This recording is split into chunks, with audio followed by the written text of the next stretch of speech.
So let's go bananas. I'm really pleased to be here. It's fantastic. I came to Östersund for the first time about a year ago. My first trip, I normally go try to explore the city, and I heard loud music and smelled fire, so I followed the sound and the smell and ended up in the homecoming party for the 11 Olympic medalists from Sochi. And I was extremely amazed that this relatively small city had produced that amount of talent. Then the next morning, I had a row of meetings at Mid-Sweden Science Park, and I told the story to the first woman I met with, and she sort of looked down and she said, well, I have a gold medal as well. And I'm like, okay. So before lunch, I had met 4 people with medals from the Olympics. And that started something going in my head, and at the end of the day, I said, I've got to figure out what drives these people to create these amazing results that they do. And is there something that we can learn in the world of innovation and entrepreneurship, which tends to be very convoluted and very academic and very incomprehensible? So I set out on a journey about a year ago, and I've interviewed more than 100 people since then, a couple of handfuls of local stars, and this is what I learned. First of all, I learned that talent is developed. It's not something you're born with. It takes a lot of hard work, and most of these people were successful as kids, but their real talent was not developed until they started training on a real sort of continuous basis. So this thing about child prodigies that are born and they, succeed and no one beats them, that's just not true. I even met a serial talent, Anna Holmlund. When she was 16, she was the best alpine skier in her age group in Sweden. She was on the national team. Then she decided to go to soccer high school, and she soon made it to the soccer national team. Then at 20, she missed the snow, but she didn't want to go back to alpine because, been there, done that, got the t-shirt. So she was looking for something new, and she got interested in ski cross and made a few phone calls and got invited to a camp, and a new sports career was born. She already had the skiing skills, and she very quickly learned all the new skills that was necessary in order to compete in this very, very difficult discipline. And after winning in Åre and TEDxÖstersund over the last few weekends, she now leads the World Cup. Her motto is, always do the best. The other thing I learned was that you have to have a growth mindset. Now, what do I mean by that? I mean that you have to understand that continuous effort leads to continuous improvement. And all these people had that. They all understood that effort really paid off, that the harder you worked, the better you got. And they put a lot of hard training into getting to where they are. And they enjoyed every minute of it. They were also capable of learning new skills if they had to, such as fundraising. I had no idea that fundraising was any kind of issue in the world of sports. I knew it's an issue in entrepreneurship. But these athletes they learned how to do it, got it over with, got the money, and got back on training. So I think that's a really important key lesson learned. Have a growth mindset. They were all also, of course, passionate and motivated. They all loved what they did, even though they put in enormous effort and 6, 7, 8 hours a day. All that hard training was sort of offset by the small victories of improving yourself by 1/100th of a second sometimes.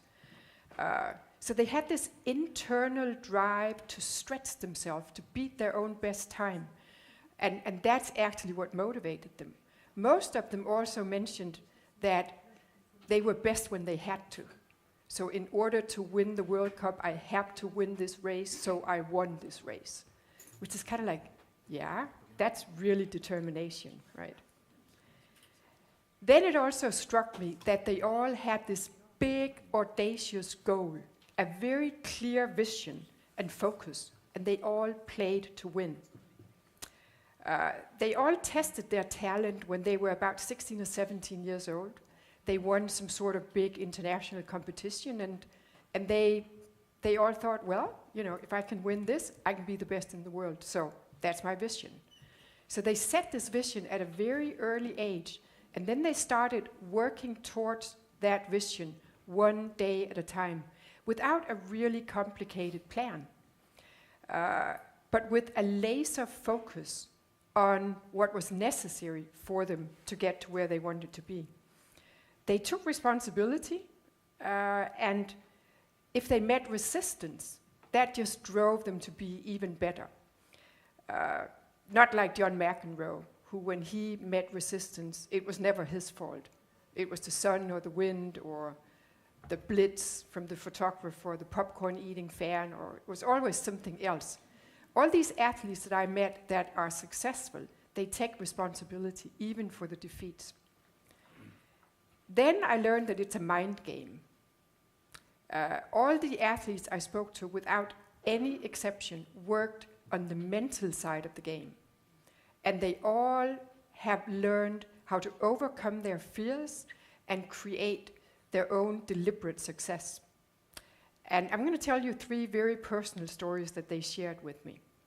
Imagine a 7-year-old boy who gets diagnosed with a physical condition that could have turned out really bad. A loving individual in the healthcare system pulled him aside and said, you know what? You have the power within you to heal yourself. All you have to do is imagine that this is going to end in a good way. And then be grateful for it. And think about that every day. So this 7-year-old boy does just that. And sure enough, the medical condition went away. But the little boy didn't stop using the power of his thoughts. He continued. And Peja has used it through his curling career to win and to overcome defeats. And he's now using these very unique skills as coach of the Swedish curling team. Fear governs a lot of our actions in our daily life, in sports as well as in business. Fear of losing, fear of winning, fear of not being enough. And it's all rooted in some false beliefs from our childhood that makes us think that we're not enough, that we're, creates this insecurity and lack of self-confidence. So Ylva Norén told me that when she was in the start box on the top of the mountain, she could be in the best possible physical form. If her mind was not in the best possible form, she wouldn't win. This little voice in her head kept telling her that you're not good enough to win. You're not good. Other people are much better than you. So it took mental training for her to really turn that around and start believing that she was good enough to win. And once she really started to believe it, she had an amazing run of 4 wins in a row at the World Cup. So Anna Holmlund used mental training to overcome the sadness and fear that 2 very serious knee injuries had left her with. She had already pre-qualified for the Olympics, and after being on crutches for 5 months, and with only 7 months left to go for the Winter Games in Sochi, she was really depressed because she didn't believe that she was going to be able to make it back on the slopes. Mental training gave her the tools to find the inner strength to just look at it one day at a time. And she soon learned that it was possible for her to get a little bit stronger, a little bit better, a little bit faster every day. And sure enough, she made it to Sochi and she won a bronze medal, which, by the way, she told me that she plans to upgrade to a gold medal in 2018. Finally, I learned that you need a team. Even though all of these athletes competed in individual sports, then they really treasured the support network they had that would help them optimize the equipment, create a diet plan, help them with restitution, physical training, mental training. That was really important to them. But even more important was to get honest, constructive feedback from their teammates.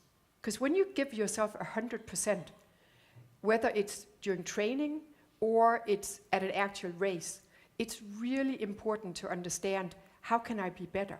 And there's no one better to give you that feedback than people that are on your team and that know the sport really well. So, like when in my introduction, they say I travel around the world a lot. All over I meet regions, I hear politicians that say, we want to recreate Silicon Valley. Let me tell you, that's never going to happen, and it's a really dumb idea anyway. Why don't you make Silicon Valley part of your own ecosystem? And why do you want a copy anyway, when you can create something right here in Östersund and Jämtland that builds on your local strength? I think that's a much smarter strategy. The truth in the innovation and entrepreneurial world is that most of the startups actually fail. Most startups really fail. And I think we can learn 4 really important lessons from the sports stars that would help us increase the success rate of our entrepreneurs. The first one is to make sure that all the startups that we see in our innovation ecosystems have a really clear vision and laser focus. This enables you to create a crystal clear narrative. In my world, we call it pitching. You need to sell your idea in order to get funding, in order to get the best teammates, in order to, get clients, right? The sports people have this laser vision, and they're able to create a really crystal clear narrative. That's a skill that's lacking immensely in the entrepreneurial world. Those narratives tend to be very complex, very convoluted, sometimes even incomprehensible. So if we can teach our teams to really have focus, to not try to do too much, and to have laser focus on that vision all the time, that would make a real difference. The second thing that I think we can learn from the sports world is pursue the vision, not the plan. I didn't meet any athlete that told me, here's my plan, on Mondays I do this, on Tuesdays I do that. And no, all it was about is to be the best in the world, and their scorecard for getting there was really, really simple. Whenever they had a choice to do A or B, they would go like, is this going to get me closer to my vision or not? If not, thank you, but no thank you. So it made it really easy for them to be flexible and to say yes or no to any kind of activity. Most entrepreneurs that I meet, or at least quite a bit of them, follow a plan, a very, very complex plan. And sometimes they execute to perfection, but the plan is wrong because they have no vision. So that's a real trap to fall into. The third lesson that we can learn from the athletes is to understand the power of iteration and constant constructive feedback. I do pitch training for teams all over the world, and I often meet entrepreneurs that are totally in love with their idea, and I tell them you've got to iterate because the first idea is never right. And they iterate once and they think they're done. Now, that would not get you to the Olympics. So if we can teach our teams that they have to iterate their value proposition as many times as a slalom skier would have to practice her turns, I think we can really make a difference and get a better success rate. Finally, I think we can do a lot of difference if we introduce mental training. Like I said before, a lot of people are governed by fear. The biggest fear for entrepreneurs is fear of facing the customer, fear of failure. What if the customer would say, that's not what I want? So they have all these excuses for not facing a real customer. I'm not done yet, I need a prototype, the customer wouldn't understand, or whatever it may be. So sports stars have actually faced that fear. So if we can introduce mental training in order for our entrepreneurs to overcome the fear of talking to customers and learning from that conversation to iterate to get a better value proposition, then I think we can make a real difference. But what really struck me most during all these interviews, and especially with your local retired sports stars in this city, is that you guys are sitting on a gold mine that you're not currently mining. These people have unique skills that we could put to play throughout the city, throughout the region, in order to help not only the entrepreneurial ecosystem get better and stronger, but to help drive change throughout the region and to make you guys stand out and give you something that's completely unique. When these guys retire, we expect them to just line up and apply for jobs in organizations that have no clue how to value the skills that they actually have. Some of these athletes are not even capable of articulating the skills that they have, because that's not what they were taught how to do. So if we could release some of that energy and have the sports stars transition into a position in retirement that comes at a fairly early age for many of them, where they can still add a lot of value to this community, I think we could make leaps forward.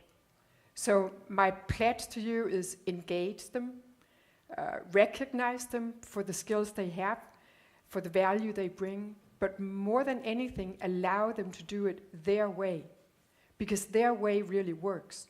It gave them medals at the Olympics, and it could help this community get a place on the podium as well and establish a complete, unique innovation ecosystem. So, thank you very much.